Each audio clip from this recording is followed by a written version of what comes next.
Lizzie here from Lizzy Curtis Designs, and today I'm going to show you how to make J. And J is this pattern here, which you'll see on the website or whether you're a member or not, you'll see it on the Facebook page. And it's this beautiful, beautiful summer sunshine mat. Now obviously it can be used for all sorts of things, but you can see the size of it. It's a good size, so it could go in the centre of a table, it could go on a coffee table, it could go on a big tray for a barbecue. I'm not sure about the meat juices dripping on it, but we must use these things.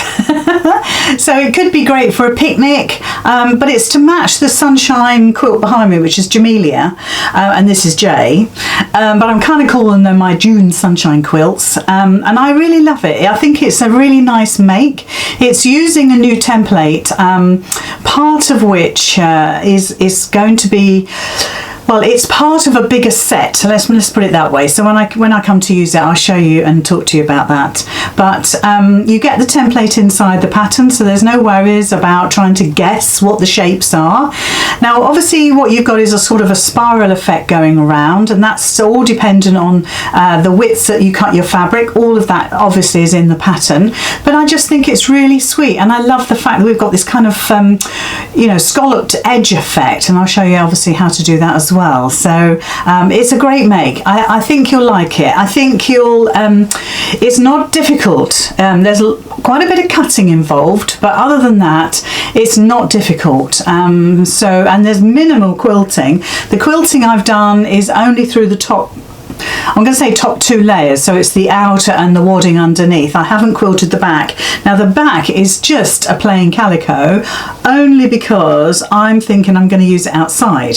So I didn't really want to use a lovely bit of quilting cotton for that. I wanted it to be more sort of robust.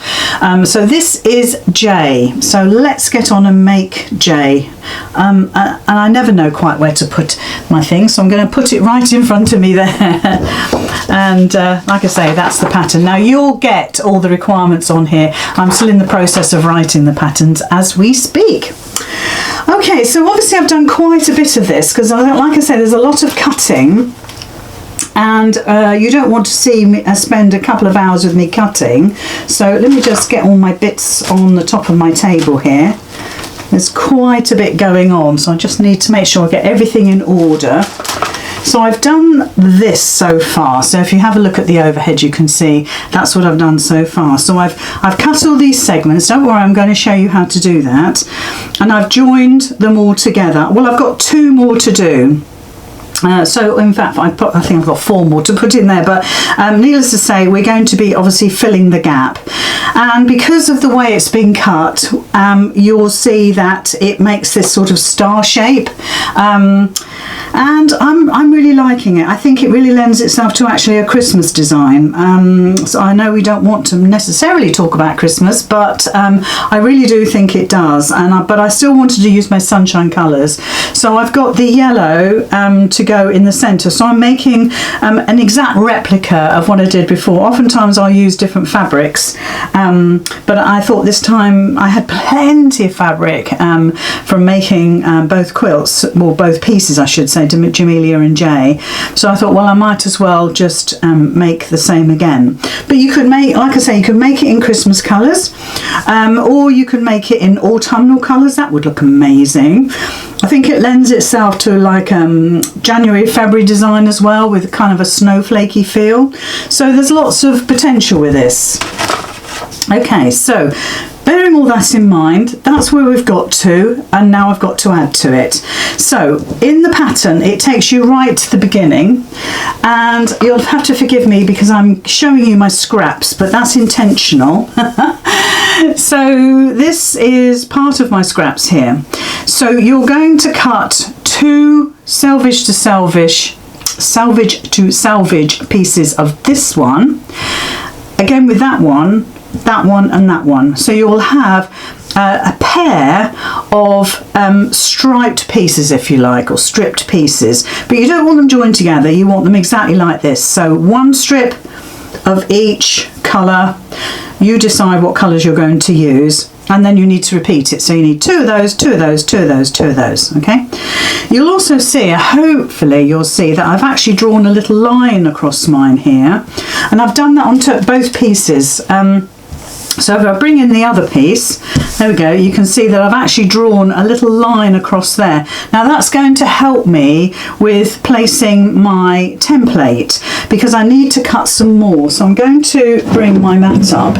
So this would be the first thing you did. Okay, this is the first thing you did. Now I've already got some cut. So, oh, that's a spare. So these are the ones I've got cut. And if we look at the design here, see if I can get this the right way around. It's this one. It's this one. Okay, so I want you, let me turn it so maybe that would make more sense to you that way. So this shape that I'm showing you here is this one here, is this design here, where the paler colour is at the bottom, or the wider width of strip is at the bottom.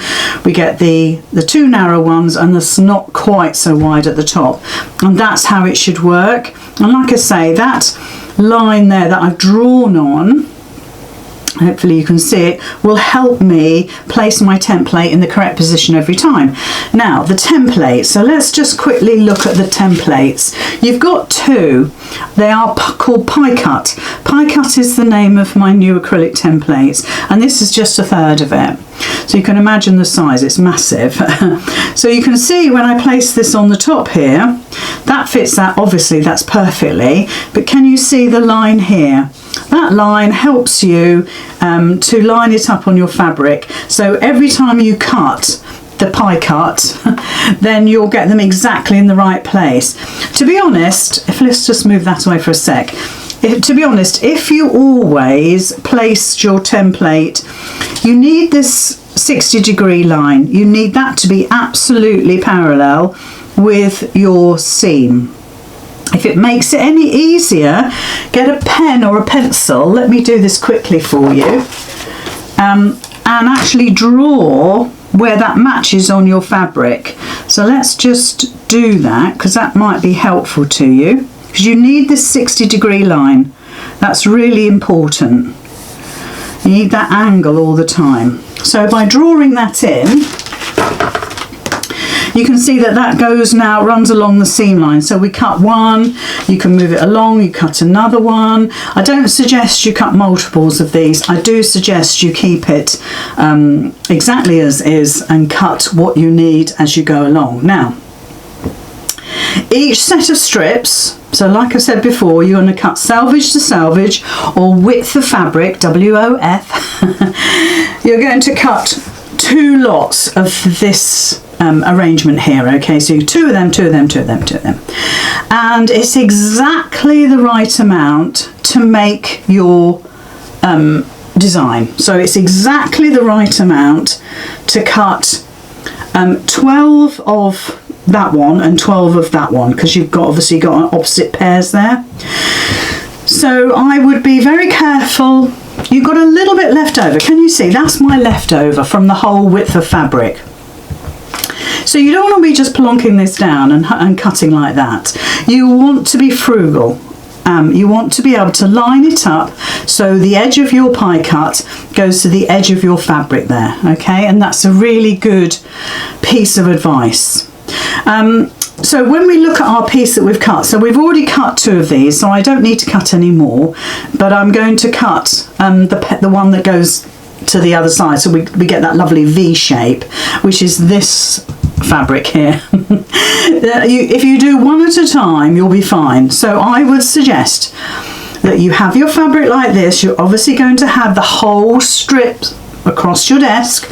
You're going to use this this one where your angle goes from bottom right to top left, and you're going to cut them all the way along there, making sure that the narrow piece goes to the lighter fabric in this instance, okay? So think about where you're placing your pieces. So like I say, we've already done that because that's that bit there. So let's move that out the way before I get confused. It's just I need those pieces. And let's just pop those on my desk. So this is the opposite one that you'll get. So this cuts it that way. So if we bring our piece of fabric up here, and again, it's almost the opposite end to what we've just seen, but again, we've got that lighter piece at the bottom, or the widest piece at the bottom. So all I've done is flipped it over so it works well for me. And this pie cut, as you can see, sits perfectly along my fabric. Let's just slightly shift it.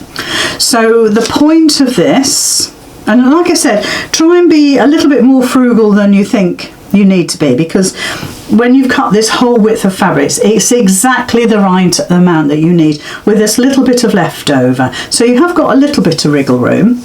So we need to cut 2 of these, and like I said just a moment ago, you don't really want to be you want to do one at a time, don't multi-cut. So I'm just going to pop a pin in. If you've got some spray, some fabric, temporary fabric spray, then I really strongly suggest you use that to hold your pattern piece down. Let's just try and keep that straight.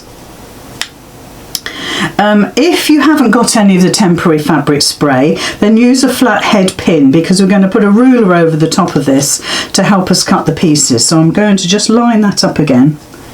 Just make sure that I've got this exactly where I want it to be. There we go. And I need to cut 2, and like I said, don't multi-cut, cut 1 at a time. You've only got to cut 24, which really isn't very much. It really isn't very much. So once we've placed that on our fabric, we need our rotary cutter. Let's see if we can find it here. Here it is. I buried it with my wadding. Like I said, this is part of a new acrylic template set. So if you do decide in the next month or 2 to purchase the acrylic template set, this is a whole lot easier. They're still in the production line, if you like. They're still being designed and created. I've got a temporary set which I'm not going to show you because I've drawn all over them. So we're just using our own acrylic ruler and the paper template. And so take your time with this, okay? There is absolutely no rush, but you want to get this as accurate as you can. So you can see what I'm doing. You get a little bit of waste, but I think to get the design that we want, I think that's perfectly acceptable, perfectly acceptable. So just trim off the bottom there. Just be, obviously, you want to be really careful that you don't cut this paper template down so you end up with a different size. My top tip would obviously be to back it with card so it's really super strong. So once again, we're going to line this up so you can see how it works. It does fit top to bottom, but ideally you want this being straight, so you want to manoeuvre it so it's straight, and I think that'll be fine. I mean, there's a little bit of leeway, you don't have to be super duper accurate, but it helps. And then we're just going to use our ruler again. So you can see, because I needed to cut these 2, how little waste you get. I haven't pre-cut anything. This is actually what you'll get out of your strips. It's incredible, really. The mathematics involved blows your mind just a little bit. Well, if you're me, it does. Now, any of those lines that you've drawn on your pieces will obviously come out when you actually iron your pieces. So there we go. So don't forget, you've got a right and a left. Where did I put the other one? I could show you. Oh, it's over here. So in the pattern, you will get a right and a left template. You'll also get a circular template as well for the base. Okay. So now we've got our pairs. So let's just keep tidy. It's so easy to get a little untidy. So we've got the 2 that I had previously made that I showed you just a moment ago. and they go together like that, and there's the other pair like that. Okay, so the first thing we need to do is to stitch these together. Now look, if, like for instance, when you look at this, maybe that's not quite the same as this, you know, the length of it, if you can see that, I really shouldn't worry about that, because we're actually cutting the top of these to get our scallop effect. Actually, we're cutting sort of here really, but you'll see as you go along where you need to cut, but please don't worry about it. So we're going to stitch that pair and that pair together. Let's bring the beast in, but do try to stick to your 1/4 inch seam allowances, and be as accurate as you can. Be as accurate as you can. And also you want to nest the seams, so where you've made the, you know, going right back to the beginning where you've got your 2 sets of strips, you want to press them one way and then press the other pair or the other set the other way. That way all your pieces will nest beautifully. So try and do that, and try to nest those seams as you stitch, and obviously you can pin if you want to.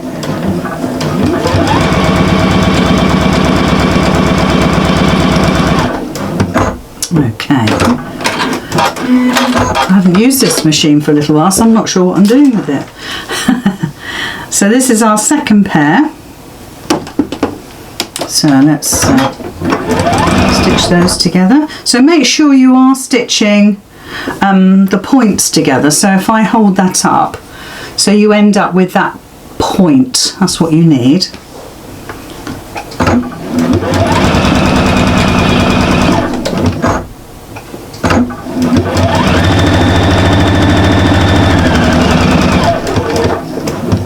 Okay, good. So we'll just give those a little iron. Now if you want to, you can open up your seams. I think I have with this one, I've sort of part made. I'll just pop my mat down for a moment because we'll need it again in a little while. So let's just give these a quick iron. So don't forget, of course, you can set your seams, and just open up your seam, get your fingernail in there if you can, and just wriggle your iron, the tip of your iron, so it opens that up nice and flat. There we go, lovely. Okay, super job. You don't have to open your seams up. Let's just set that seam. Okay, and then just get your nail in there to start off with, and then just use the tip of your iron just to get in there, wriggle it about, and that should open your seam up for you. And because you're going nice and slowly, it really helps to set it nicely. Look at that, it's gorgeous. Don't worry if they don't quite meet. I mean, nobody's going to notice. There isn't much quilting on this, I'll be honest with you, so it's quite nice if you're a bit nervous about quilting. Okay, so what we need to do now is to join these on to the one that I'd almost finished. So what we've got here are that little pie and that little pie cut. You now know why I called them pie cuts. So I think what I'll do is I will just stitch this first pair to there, that one to that one, that one to that one, and complete the circle. Might as well. I can't think of any easier way. Let's just move that scrap out of the way. Okay, let's pop it into the machine. So obviously we're going right sides together, 1/4 inch seam allowance, and we'll just pair these up. I mean, you could join the 4 up and stitch the 4 in, but I don't think it makes a jot of difference. Don't forget to nest your seams if you can. I haven't opened the seams that I've done on the strips. I've only done it on the pie cuts.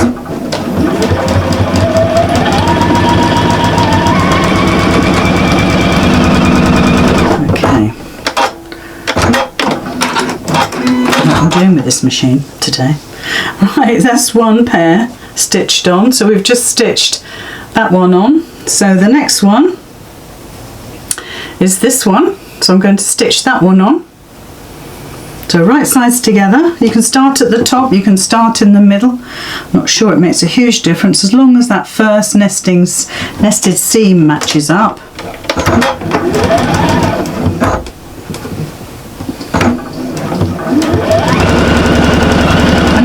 Pop the iron on it again just to open up those final 3 seams.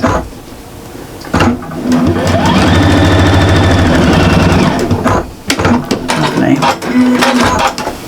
So I think you'll enjoy making this.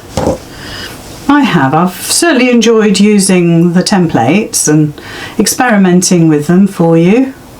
So this last one now brings our circle together.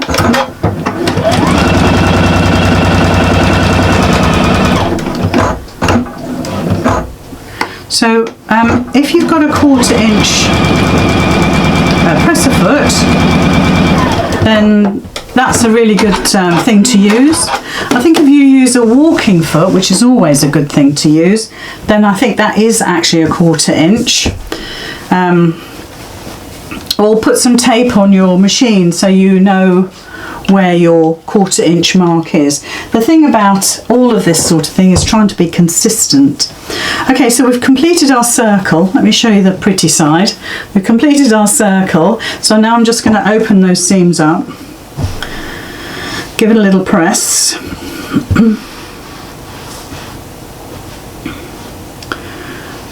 And just wriggle the nose of your iron through, and just be careful you don't catch previous seams, so you ruckle those up. It'd be easy to do that. Oops. So just get the nose of the iron in there, and obviously get some best press on it, or some of Abigail's Sew Flat is lovely, and they do smell nice. And that's avidcrafts.com. I don't know if she's got any on the website at the moment. She's been out of action all of this month, which is, I'm still in May 2023, because she's been writing her book, which will be very exciting. Okay, so we've opened up all those seams. They look absolutely lovely. Just give them a final press. I'm always tempted to go over it again, but we don't have time. Okay, the next step is to make the centre circle, and obviously there's quite a few ways that we can do this, but the one I've chosen to do works really well for me, and it's something that I think you'll find easy. So let's have a look at it. We've kind of got 3 pieces to this in a way. So we've got the outer piece, which is our lovely sunshine, and we've got the lining piece, which is the white. Now a little top tip: if you're not very good with doing circles, a couple of things you can do. Firstly, you can make your lining the same colour as your outer. That way, if some of this rolls over, you're not going to see the white of the underneath. All you're going to ever see is yellow. So whatever you do when you do a circle, make the lining the same colour as your circle, okay, the outer. That really does help to make it look accurate. The other thing is we're going to be stitching all the way around with a little tiny stitch of 2. You can go smaller if you like. The smaller the stitch, the nicer the curve, okay? And the other thing is we're going to turn it through by cutting on the back. So I've got a little piece of, now this is called heat tape, which we're just going to place over the top and seal the actual cut. To be honest, it doesn't matter because this is going to be inside with the wadding, so you're not going to see it. But if any of you are a little bit anxious about leaving a cut edge open, then we can use the heat tape to seal it, which is, you know, an option. So let's bring the machine in again. I'm going to turn my stitch length down oops, wrong position, that's it. The stitch length down to 2. There we go. So it's tiny. 1/4 inch seam allowance is fine. It's you've got a good overlap. My top tip, if you're not sure about your 1/4 inch, is to do 1/8 of an inch or just somewhere in between. That way when you turn it through, you know it's going to fit your hole. You want that just to cover it. We're going to applique it on, and I've got another little tip for you for that. So right sides together, and we're going to stitch all the way round. And I'm going to try and stick to perhaps just under 1/4 inch, because then I know that my circle, my hole, will definitely be covered. It just takes that worry, and you do want it to cover a good sort of 1/4 inch. So all the way around. I'm not stopping, but of course you can stop, needle down, lift up your foot, you know, all that sort of thing. Of course you can. Right, so that's all the way around. Okay, so let's bring our ironing mat up, because we'll need that to neaten all that off, and to also we want our heat tape. I'll switch my iron back on again. Okay, so we've got our stitch circle there, and what I want to do is actually just cut this down just a wee bit more, so I'm going to cut it right back. So I would say almost 1/16 of an inch. You could go round and snip into this. You could go round and use your pinking shears. But I find if you cut fairly close to your seam, that does a good enough job. And especially having a small stitch, that really helps. Okay, so I've trimmed that right back. So I'm just going to lift and separate the 2 layers. I'm just going to snip into that top layer, and I'm just going to make a nice cut. Make a decent size cut. You don't want to struggle. And then just feed that through. Turn it inside out.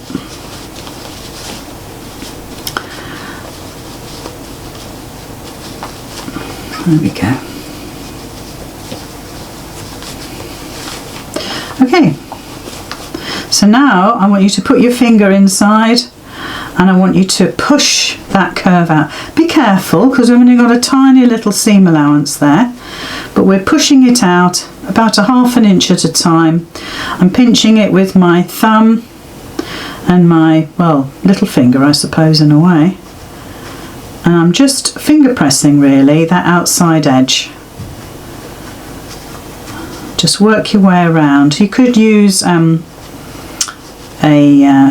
tool of some sort. You want to, I would say, use a flat tool, so you can still pinch it together.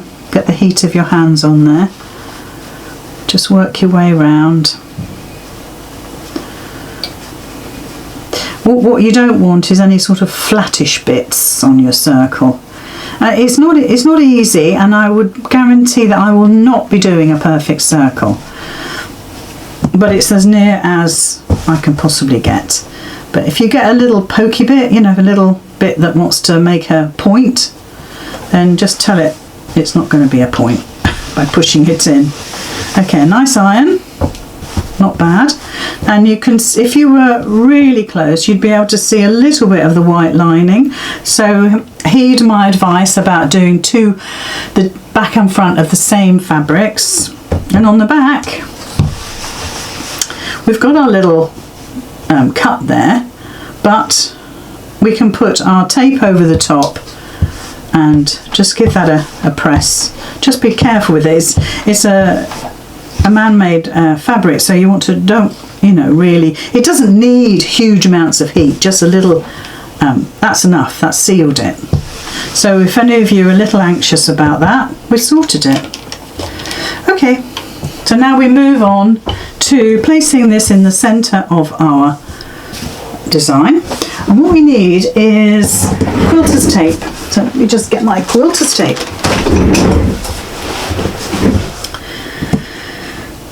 So don't worry about if you've got a little bit of, some ends are sticking out and some ends are going back. Basically, it should sit fairly flat like that. Don't press it too much.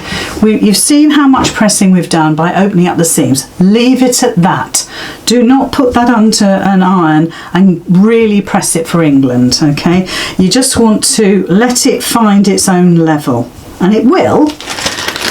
And it'll work beautifully. So I'm giving you lots of advice because I've learnt from my own mistakes. And if I've learnt, then it means I can pass that on to you. So let's just cut a nice big length of this. You don't have to do this, but I find this so easy. And I'm going to use a nice decorative stitch to put this applique on, because this is an applique circle. So if you've never done applique before, this really is as good as applique, proper applique. Right. Okay.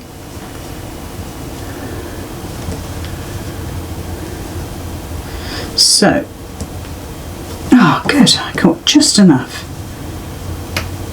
Lovely. So it looks a bit funny because obviously we've put straight tape on a circle, so there's no way it's going to look really gorgeous. So just accept the fact that we've put the tape on that very edge, and it's going to do exactly what we want it to do, which is just be a little bit of adhesive. Once we take that paper off, it'll sit a lot better.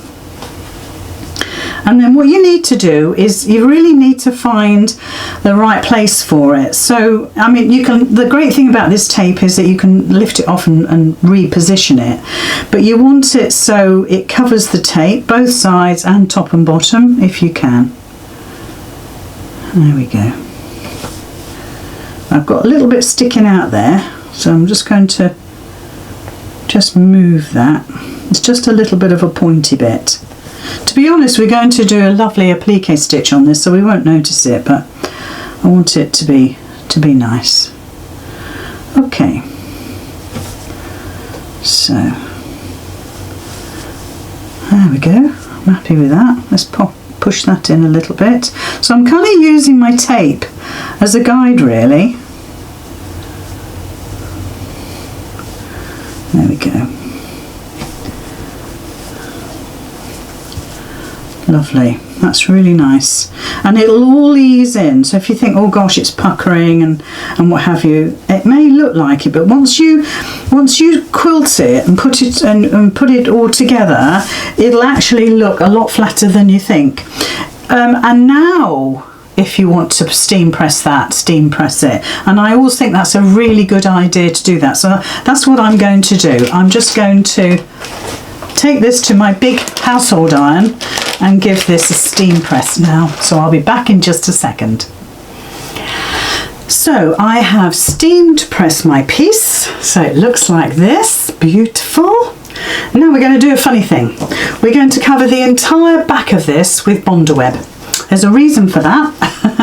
We're going to glue our layers together with the white fabric, and we're going to cut the edges of this, and I found it really a lot better to actually stabilize it with Bondo web, so that the edges are all glued and it's beautifully done, which means that when you come to applique this down onto your wadding, you've got a lovely smooth edge with no fraying, and you've got a little bit of substance to it.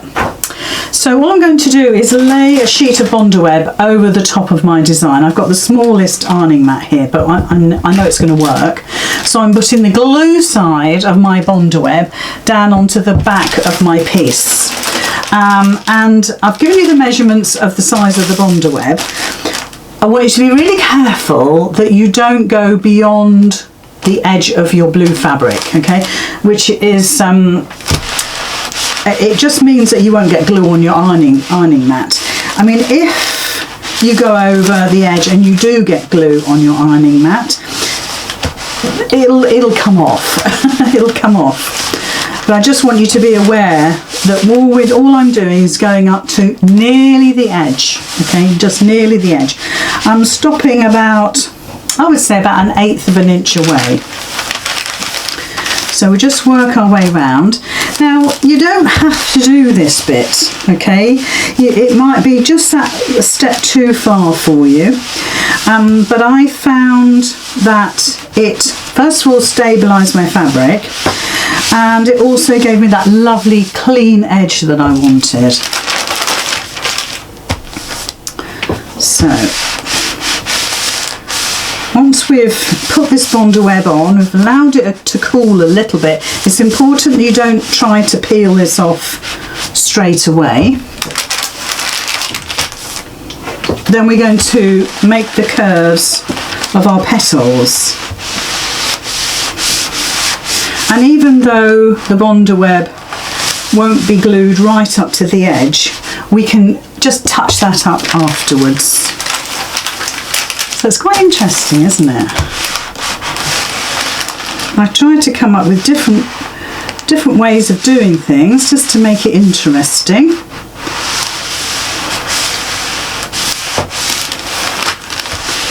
So before you put this Bonder web on, you can use heat and bond, any make of paper-backed glue sheets. So before you put this on, just make sure that all of your seams are lying nice and flat. Now you can over iron Bonder web, so do be careful. But because we've got all the seams, we want that Bonder web sheet to go through all the layers, so I'm just taking my time.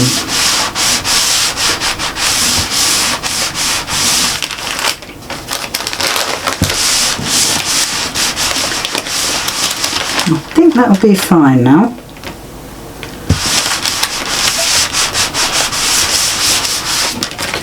So what I'm going to do, I'm going to have to let that cool. But what I'm going to do, I'll show you.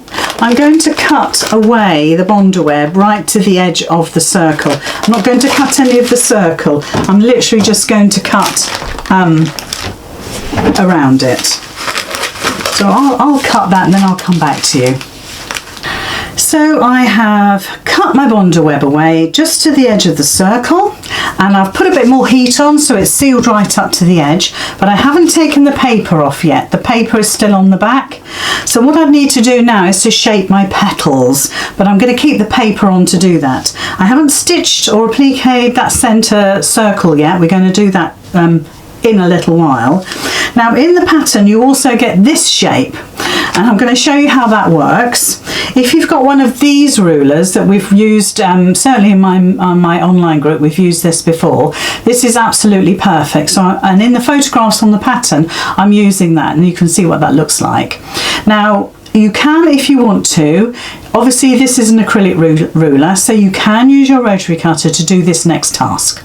But if you don't have this, then I'm going to show you, you're going to draw around your template and then you can cut out with scissors. We're going to applique it, so any little nicks that you might get just a wee bit wrong will get hidden in that applique. So don't worry too much. But a rotary cutter is good, but sometimes you can't get right to the point. So let me show you what I mean by that. So I'm going to use that in a sec, because that's what you get with the pattern.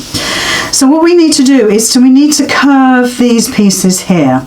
Now you need the 3-inch radius corner, and that fits along the seam here. So you just place it over the top, take it right to the edge, follow that line all the way down the seam, and then you're just going to draw a line like that. I mean, take it back a little bit if you want to, so you've got a nice sharp edge when you cut it. So you're going to draw a line like that. You're then going to look for the next one. So you're always looking for this line here where the point goes in. And again, you're going to put your template over the top, lining up with the seam. and you're just going to draw around your template. Like I say, you can get your rotary cutter in there, but you've got to be very careful when you come to here. You don't want to be cutting into this area here. So that's why I said perhaps use scissors to cut this, and that's what I will do. So that's how you would use the 3-inch radius corner on one of these type of rulers. There's lots of these around. But I've given you this paper template here. Again, I suggest you put it onto card, and you're doing exactly the same thing. Now, what I did was, and I haven't done a line for you, but I've literally folded it in half so I can place my fold line on the center line like I just showed you before. And you're just going from dot to dot, basically. You're going seam to seam. That's what you're doing. You're just going from seam to seam, and you're just drawing around. So we're just going to skip that one, we're going to this one. So it's the points that go in. So again, you're lining up your template just shy of the top of your fabric. Make sure that center line follows the line of your design, and just draw in. And the dots are a rough guide as to where your seams will be. I mean, it may change because of your seam allowance. We're all slightly different with our stitching. So again, line up that centre mark, and again we're just going to draw in our line. So when you come to it, you're just going to join up your points, but I mean, you're going to be using your scissors. It'll be absolutely fine. So again, line it up, make sure it's as accurate as you can get it. And you can see now why a card template would be good, because it's got that little bit more stability. Or if you put some spray on the back of this, you know, some adhesive spray, that will hold it in place. So again, make sure that center line follows the line down. And just draw that in like that. So you're going around all, I think we've got 12 to do, so it's quite a few. So I'll carry on doing this, and then I'll cut a few out, and I'll come back to you when I'm nearly done. So I've drawn around all of my pieces here. Don't forget to make sure that curve is in the right place. Have a look at mine and make sure that you've got it so you're creating the petals in the right place. I think you'll be okay with that because you're working on the width of your blue pieces, so it does make sense. And now I'm just using my scissors just to cut around those curves. It's making a really cracking job of it. These are so lovely and sharp, these scissors. So just take your time. You can see how easy it is. All I'm cutting through is the quilting cotton and the Bondaweb. I haven't taken the backing off my Bondaweb yet. And we're just working our way around, making a lovely, lovely smooth edge to our piece. There we go, all done. So that didn't take long at all. 10 minutes, I think, was the maximum on that. Okay, so now we've got our beautiful, you can see that gorgeous shape. So now what we're going to do is take the Bondaweb off. So whatever means you like to take it off. So scratch the back, whatever. I mean, I'm not a keen fan on scratching the back of this at all, to be honest. Make sure it's cool, which it should be by now. And then start tearing it away. It might take a while. Sometimes it comes off in big pieces. Sometimes it doesn't. So let's just do our best. If some of that glue, look, for instance here, hasn't stuck, don't worry about it. As I said to you before, we've got an awful lot of layers here, and sometimes it doesn't grab all the layers because of the seams, they get in the way. But if you press this well, it should be fine. So I'm just going to go for it. And the main thing with this is, as long as most of it is glued, then you'll be fine. This is not an exact science. You don't need 100% of your glue to be stuck.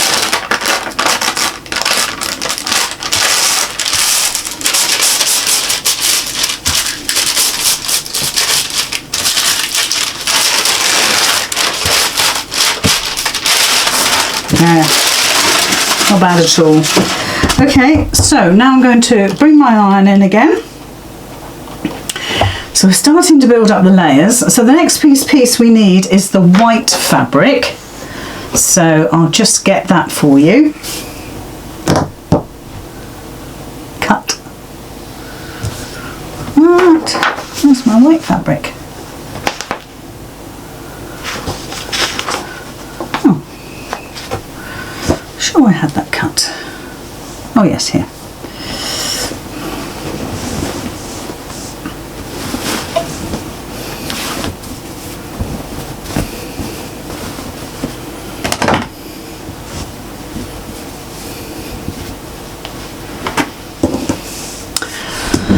And I want that little, okay.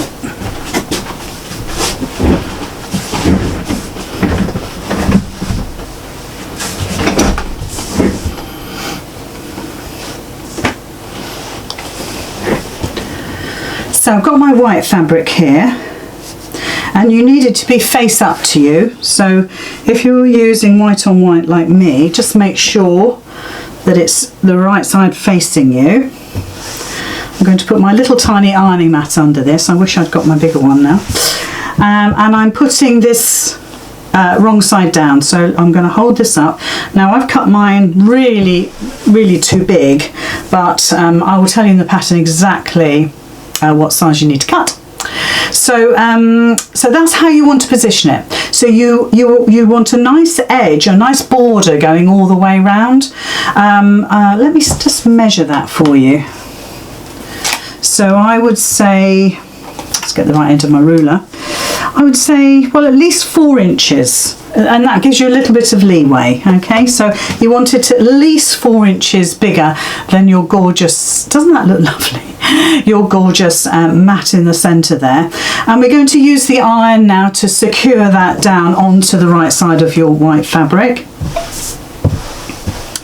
So again, now we're taking our time just to make sure that glue adheres.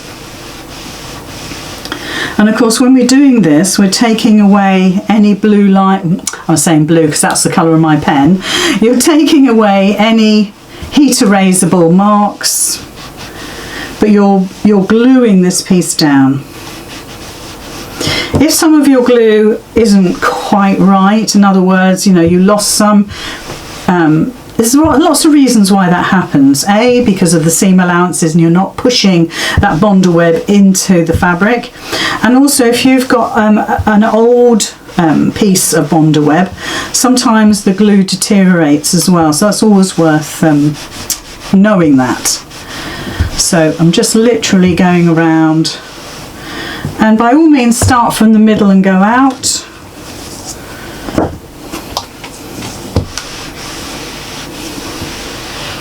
And just push all that down so it glues.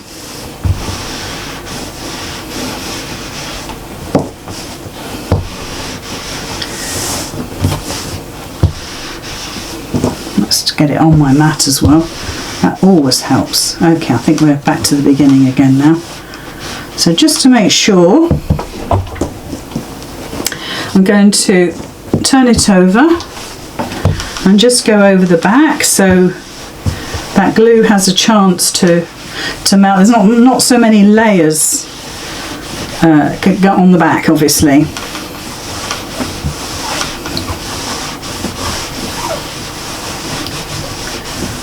Right, okay. I think that'll do nicely. It's not hugely essential that the whole thing is glued down, as long as the outside petals are. So there we are. So there's our lovely long piece there done. I don't mean long, I mean square piece done. So now what we need to do is to create the petals for our mat. So if I show you the original mat, okay, so what we're going to do now is create these petals here, okay, these petals here. So we need to use the template again, or the ruler if you've got one. So you're either using this, or you're using the one that I provided for you. Now if we look on the overhead, if you look at the widest part, so that's this bit here, we're going to measure out 1.5 inches from that point. Now I've put some tape on my ruler here, so I know exactly where that line is. So what I've done is I've got my 45-degree angle of my little ruler here, it's a 4.5 inch ruler, and I'm following the line of my seam, look. And this is my 1.5 inch mark, and I've got the tape on there so I don't have to keep guessing, if you like. So I'm just going to put a little dot there, and I'm going to carry on all the way round, making sure that I'm putting that 45-degree line along my ruler. I'm making sure that the edge, the inner edge of my tape is correctly positioned as well. And we're just going to put lots of dots around, and that will give us our exact measurement for each of those petals. So you can see that I've cut my fabric a lot bigger, and sometimes it's a good safety net, isn't it? If I was to say to you exactly this, you can guarantee you wouldn't place your petal down exactly in the right place, because it has to be right in the centre. So this gives us a little bit of leeway. Okay, so we're nearly round. I think it's good that you see all of this, because although it's like, whoa, complicated, it's really not. A lot of it's just repetition, and you perhaps look at the whole thing and think, oh my gosh, that's too complicated. But if you break each piece down, it's very, very achievable. Right, so we've come back to the beginning. Okay, so we've got our little dots there. I hope you can see them okay. So if you've got this ruler I showed you before, you're going to use that 3-inch radius corner again, and you're going to pop your line on that radius line there, and all you're going to do is follow. I would go from this point to this point. You'll probably need to go a little bit further, but it's a good starting point. So I would, well, in fact you could probably go over, do you see, because we want to come up to this point here. So if I do the next one, so put the top of your measurement there, the curve, top of that curve there on there, and I'm following that line down along my seam. And once again, I'm just going to follow that around. You can see all we've got to do is join that up. I'll use the paper one in a sec, because it's only fair if you haven't got a ruler like this. So once again, I'm just taking it around, and again we'll just join it up if we need to. It's very satisfying doing this. I do love it. I'm no mathematician, but when you find something that works, oh gosh, it's good fun. And of course, drawing along an acrylic template is much easier than a paper pattern, but if you put it onto card, you'll find that easier. So I'll do a few with the template because it's quicker. Just make sure you're lining all this up.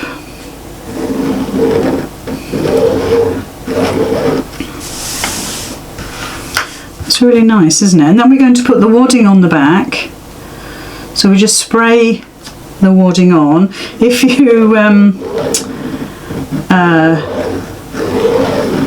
you use sorry, I'm thinking as I'm doing this, if you use the heat, there's like H640 to put your fusible wadding on, then you'll find that you've lost all your blue marks and you'll have to go around again. So just be aware of that. The spray adhesive is better in this instance. So just line your dot up at the top and just swing that around again, like you can see. Just join the dots up. I've got 3 more to do, so I'll do one more with the template and then I'll use the paper one, just so it's fair, as I said. I'm not taking too much notice of where I start and stop here. Right, so let's use the paper one. So again, you've got that centre line there, and obviously we could put a little mark here and here. You could draw a line, and just line that up. Line that up. You'll find that your lines here should be thereabouts, because obviously it's all different because of seam allowances, but you can see it's a little bit slower using the paper one, but it still works. So point up there, make that go there, bring that around, and because it's paper I'm having to sort of sketch around it. If we'd put card on the back, that would have helped. There we go. And then I'm just going to join that up by hand. So there we are. There's our shape. Hopefully, if I can ask our John to zoom in on that, you'll be able to see. I'm just checking my fabric again. White on white in this light is not ideal. Okay, so the next thing we're going to do is to put our wadding on the back of this whole piece. So obviously you want your wadding to be a decent size. In fact, let's give that a quick measure. So what have we got? We've got 14 to there, and another, let's say 10. So 20, yeah, I thought it was 24 inches square, just wanted to make sure. So we're 24 inches square on that, and what we're going to do, as I said, we're going to put the wadding on. So I'm going to pop the wadding on my desk, I'll pop that down there for the moment. This is where you need a lovely big desk. I'm very lucky, but it's never big enough, is it? Any temporary quilting glue spray is absolutely fine. Don't need a huge amount. Preferably one that you don't need to open your windows. And just make sure that your piece fits on it really nicely. There we go. Right. Gorgeous. Now, I don't want you to cut this out just yet. I mean, you can do. If you want to trim this back, by all means trim it back. But now what we're going to do is the fancy top stitching in the centre circle there to hold that down, because at the moment that's just glued, there's nothing stitched there at all. And I'm going to stitch around my beautiful blue petals just to give them a little bit of dimension with the quilting. But also, I mean, if you wanted to, you could quilt all of this. You don't have to do just what I've done. You could quilt up your blades there if you wanted to. There's so much you could do with this, but I'm going to keep it as simple as I can, just so we can get through it, really. So let's get the machine in. Now I'm using a applique stitch. Now, if I can find it, here we go. It is 222 on my machine. It's like a feather stitch, but it's not like that. It's staggered. And I suppose, I'm trying to think off the top of my head, I think a feather stitch is like that, isn't it? So that's what I'm using for the centre circle, and that's what I'm using for the blue. So I'm going to do the centre circle first. Now obviously you might want to just try out, in fact I'm talking to myself and thinking that's a good idea. Get a scrap piece of fabric. I'll use this little piece that I stitched a little while back, and just make sure that what you've got your machine set to is going to be right for you. So let's have a look. Oh yeah, that's fine. I didn't think I needed to change it, but I just wanted to check. So we're going to do the whole circle and the blue using this stitch. So I'll do some of it and then I'll come back to you when it's all done. So let's just get you so you can see what we're doing. There we go. And you could use an applique foot where you can see the whole piece.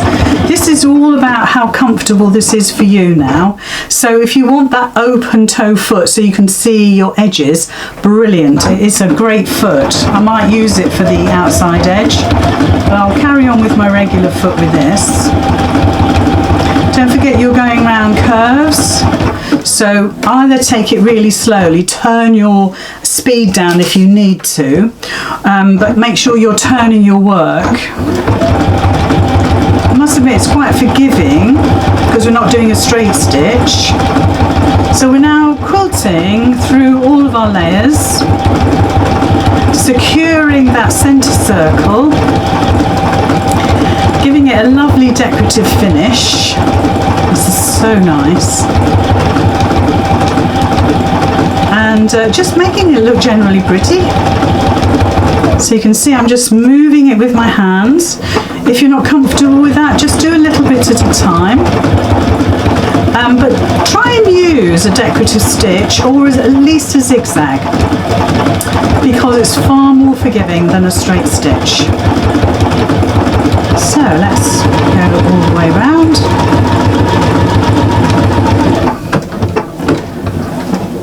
Regroup if you need to. And this is the only bit of quilting we're doing.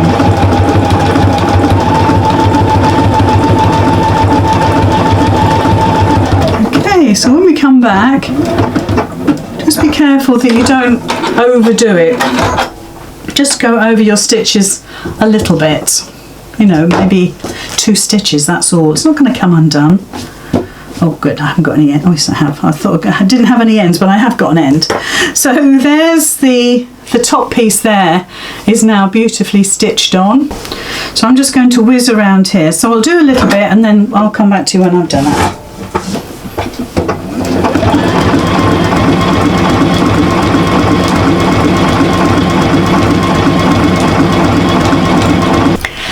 So I have gone all the way around my blue petals, and if I show you on the side camera here what it looks like, let's just hold that up, you can see.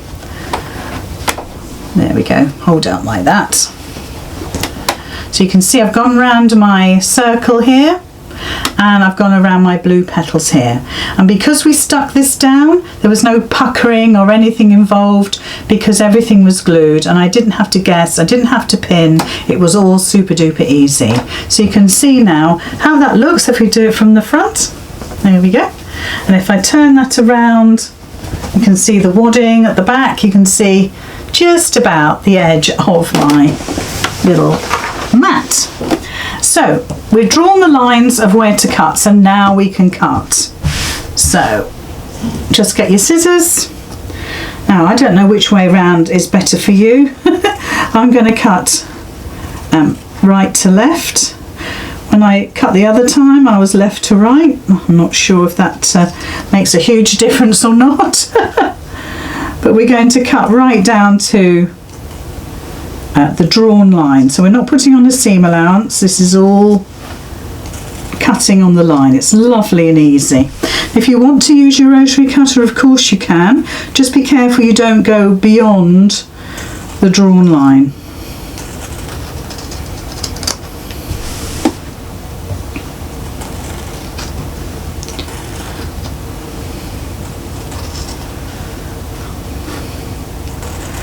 So you've got some little scraps here, if that's important to you.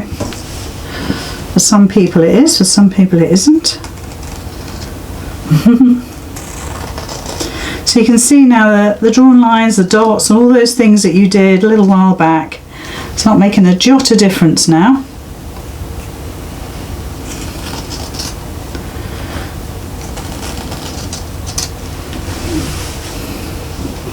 Okay, well I better get all this cut out. I'll see you in a minute. So there is my petal cut out. Doesn't it look pretty? That's almost completed. So of course we don't have a back to it. So I've used calico. So you might want to use calico. You could use some waterproof fabric, couldn't you, if it's going to go outside. Anything that you like, quilting cotton if you like, but I found calico perfect. Now again, I cut a square far too big for my piece. I'm not going to cut this to size, I'm going to stitch it as is. So if I turn this around so you can see on the overhead a bit better. Okay, that's a bit better. So you can see what that looks like. I've got right sides together with my calico. Let's just bring that in a little bit more so you can see it. I've got plenty of space around here. Obviously you don't need it quite as big. I think once again, let me give this a measure for you. So the actual, I think we decided that 24 inches square was going to be fine. So that's 14. That's, yeah, I mean 10 is right out here. So if you cut a 24-inch square for your wadding and your calico, you'll be absolutely fine. What we do need to do now is to pin all this. So I'm just going to pin at every flower, or every petal, whatever you want to call it, just to secure that calico in place. You can do more pinning if you want to. But I wouldn't cut it to size. I would cut the square and then trim, and just make sure, like with that piece of calico, could have done with a press, but I'll ease that when I'm stitching around. So like I say, you can do more pinning if you want to.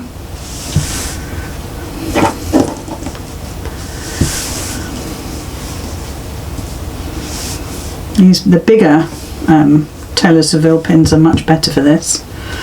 Okay, so that's my flower, my mat pinned. So now all we're going to do is stitch a 1/4 inch from the edge of this. We're going to leave one petal, not quite at the V. So if you look at the V here, not quite there. We're going to come in about 1/2 inch. So it's quite a tight little gap, but I really wouldn't leave a gap right on that point there. Come in a wee bit and then leave one of these petals open for stitching. So we're going to stitch all the way around, then we're going to bag it out.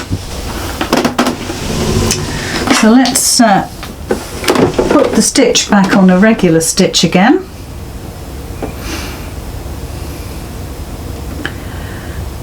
I'm going to keep the stitch length on. Well, I'm going to have it on 2.6. You don't want it on a really tiny one, although we are doing curves. So don't forget to leave your turning gap. So I'm going to start about 1/2 inch from the beginning of a point. So I'm going to do a back stitch as well. That's it. So I'm going right in and then turning to get a nice sharp point.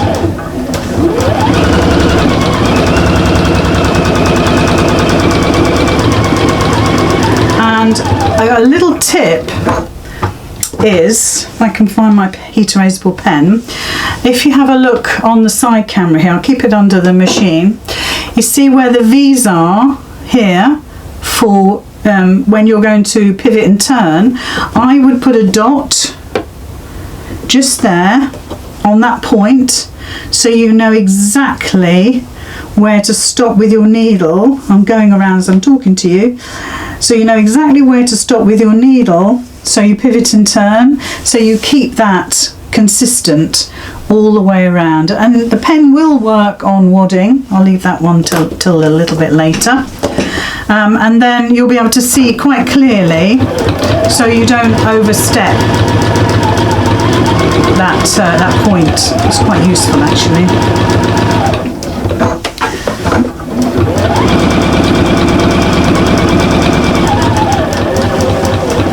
Just careful there, because I was near the edge of my pin, and you know I don't sew on pins, having had an accident.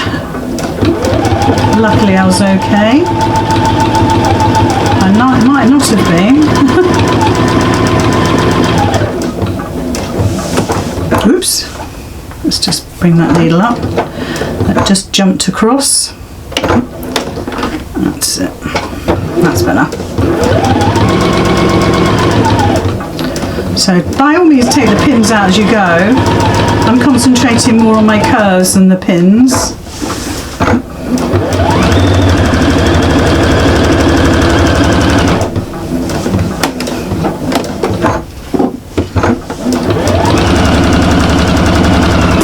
Ooh. Give me a fright, that was my pen dropping on the floor.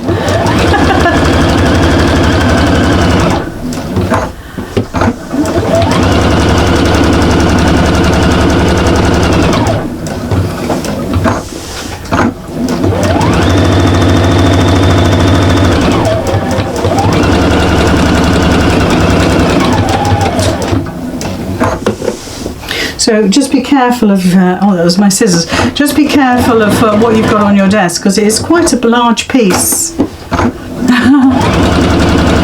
late for some of my things. But the dots are really helping, and I meant to say that to you before.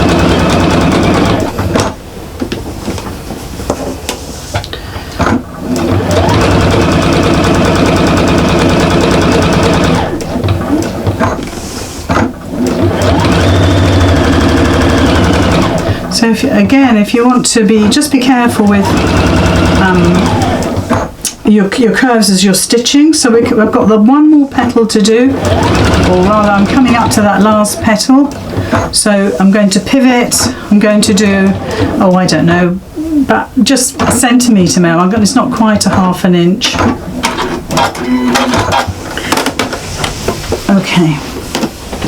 Okay, good. So we take our pins out. Kept it nice and stable all the way around. I've left that turning gap nicely, and now we can trim it. Now what you need to do, I suggest, is get your pinking shears and cut all your layers using your pinking shears, but don't trim back your turning gap. So try and get a little bit closer into your work. I know you perhaps can't see very well, but try and get a little bit closer into your work, and that always then gives you a lovely finish, lovely curve.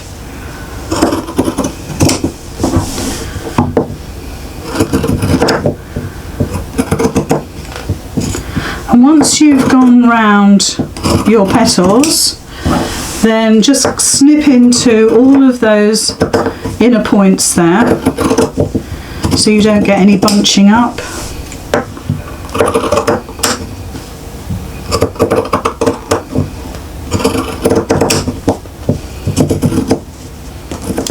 Okay, so I've gone all the way around, I've pinked the edges, my pinking shears, I've snipped into each of these little, not corners, but little points there, inner points, so when we turn it through we get a nice neat finish. So I'm going to turn it through now. I'm going to get the majority of it out, and then I'm going to use my lovely pokey tool. If you've got a nice kind of big knitting needle, I think I use a size 8. You don't want anything with a point, so don't be tempted to use scissors now to get those curves. If you remember, we did the curves before, then the same principle applies. We're just easing those curves. So just pull it through, take a moment, always does.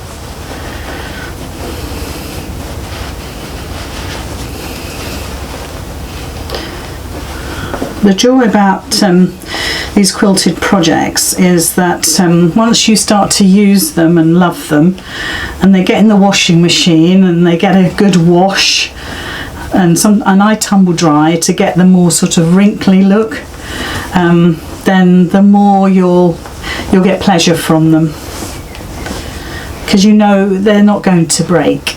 We're making things that will last 200 or 300 years. That's a thought. So just pull your petals out. You can see what I'm doing. I'm just going around pulling them out roughly, not too caring with it as such at the moment. Okay, so we've got it, you can see it's a rough shape. So I'm going to find my turning gap again, and I've got my wand. I'm just going to go in and curve all those petals out. So I'm curving it out with my wand, and I'm just finger pressing as well. So you want to take a little bit of time over this, so you want those curves nice and smooth and rounded, not chunky. We're not into straight curves or chunky curves. Just take your time. It will need a really lovely press. So let's get it done. So if you've got a nice long knitting needle, that helps. This wand is probably only about 10 inches. We already know how big this is. Okay, so I've done that roughly just for a bit of speed there. So if we look on the overhead, you can see how that's looking. It needs a really good press. Want some of these wrinkles taking out. I was a bit gung-ho with pressing the centre there. That could have been done a little better, but what do they say, more haste, less speed. So like I say, just make sure all of those curves are looking absolutely gorgeous. We don't want chunky curves, we want curvy curves. It's only time when we really do want curvy curves. And I'm going to actually take this away and steam it. So when we come to our turning gap, it's quite easy. We're just turning over a 1/4 inch on both of those seams, and we're going to do a ladder stitch, or a slip stitch will do, just to bring those two edges together. But you really want to be very careful about following the curve. So you want to keep to that 1/4 inch, and you want to definitely follow the curve. You don't want a petal to end up looking like that. So you want to really work hard at keeping that curve curvy, okay? And a lot of this you can do with the iron. For instance, with the calico, obviously it's very easy because you can probably finger press most of it, and just keep to that curve. Don't forget we haven't trimmed any of this away, so we've still got a 1/4 inch to play with. And if you want to, you can glue it. You can temporary glue it with quilter's tape, but obviously you'll need to hand stitch that. So you can see, look, that calico has really worked well. I've got a nice little curve going on with that. It's just the piece with the wadding that you need to concentrate on to keep that curve in there. So I'm going to take that away and give it a good press, and then I'll show you what it looks like finished. So we have completed our J, which is this one here. This is the one we just completed. Just got to do that little bit of stitching, which I will do. Now, while I was pressing this, I remembered something. In the original version, which is in the pattern, obviously, I've used thermolam, because I thought, well, if you're going to put anything hot on here onto a table for maybe Christmas Day, that sort of thing, then, or party, whatever, thermolam is really good. And actually I really prefer it. There's a couple of reasons. This one we did wadding, just general 80-20 wadding. I thought it'd be interesting to see the difference between the two. Now with this one, which has the thermolam in, first of all it feels that little bit more robust, a little bit more padded, not much more, but a little bit more sturdy, I'd say. And also the white of the fabric, the white on white, really is white, okay? It really shows up the white. With the 80-20 wadding, it's still beautiful, don't get me wrong. It's a lot softer, a little bit more flimsy. And also the white on white fabric is not as white and crisp as it could be. Interesting, I thought, interesting experiment. So I'll let you decide which you use. I mean, obviously, whatever you use, it's going to cost you a little bit of money. Thermolam obviously is not as cheap as far as I'm aware as wadding. I'm afraid I'll just get it if I need it. But it does make for a more substantial mat. So there we are, there's our two. Now I don't know if you can see the difference between the white. Interesting experiment. Anyway, this is J. This accompanies our Jamelia behind us, which is absolutely gorgeous. One of my favourite quilts ever. So this is using our Wonky Squares acrylic template. You have the templates in the pattern. And with our J, we're using our brand new templates, which I haven't even launched yet. So I'm looking forward to those coming probably around about July time, I would say. So look out for those. And it makes the most exquisite designs, not just this, loads of other things too. So there we are. I hope you've enjoyed watching the demonstration. I hope you've learned something from it. I hope you enjoy making it. And I'd like to see loads.